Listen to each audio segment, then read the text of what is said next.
আইসিসির হালনাগাদ করা টেস্ট র্যাঙ্কিংয়ে হতাশজনক চিত্র বাংলাদেশের জন্য। ব্যাটারদের তালিকায় সবাই পিছিয়ে পড়েছেন, শুধুমাত্র বোলারদের মধ্যে এগিয়েছেন তাইজুল ইসলাম।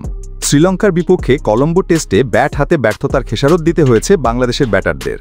গল টেস্টে সেঞ্চুরি হাঁকিয়ে উন্নতি করেছিলেন শান্ত মুশফিকরা, তবে কলম্বো টেস্টে ভালো করতে পারেননি। ফলে নাজমুল হোসেন শান্ত 5 ধাপ পিছিয়ে এখন 34তম স্থানে, মুশফিকুর রহিম 1 ধাপ পিছিয়ে 29তম, লিটন দাস 1 ধাপ পিছিয়ে 41তম, মুমিনুল হক 2 ধাপ পিছিয়ে 52তম এবং মেহেদী হাসান মিরাজ 3 ধাপ পিছিয়ে এখন 55তম স্থানে রয়েছেন। তবে বোলারদের তালিকায় বাংলাদেশের একমাত্র আশার আলো তাইজুল ইসলাম। কলম্বো টেস্টে 5 উইকেট নেওয়ায় তিনি 2 ধাপ এগিয়ে এখন 16তম অবস্থানে। অন্যদিকে অলরাউন্ডার মেহেদী হাসান মিরাজ 3 ধাপ পিছিয়ে 25তম স্থানে নেমে গেছেন। নাঈম হাসান রয়েছেন আগের মতোই 43তম স্থানে।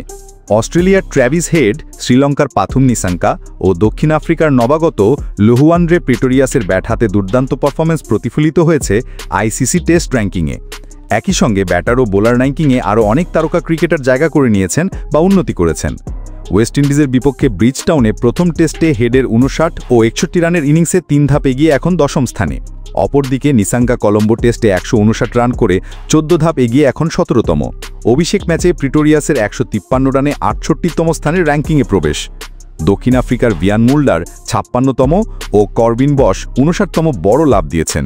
শ্রীলঙ্কার কুশল মেন্ডিস 30তম, দীনেশ চান্দিমাল 13তম এবং অস্ট্রেলিয়ার বেন ওয়েবস্টার 52তম উন্নতি করেছেন। ওয়েস্ট ইন্ডিজের ক্যাম্বেল ও রস্টন চেস ফিরেছেন যথাক্রমে 80 ও 85তম স্থানে। ব্রিজটাউনে 7 উইকেট নিয়ে জশ হ্যাজেলউড 1 ধাপে গিয়ে বোলারদের তালিকায় চতুর্থ, শীর্ষে রয়েছেন ভারতের জাসপ্রীত বুমরা। অলরাউন্ডারদের তালিকায় শীর্ষে রয়েছেন ভারতের রবীন্দ্র জাদেজা, দক্ষিণ আফ্রিকার মুল্ডার 7 ধাপে গিয়ে 15তম এবং বোস 42 ধাপে গিয়ে 19তম স্থানে।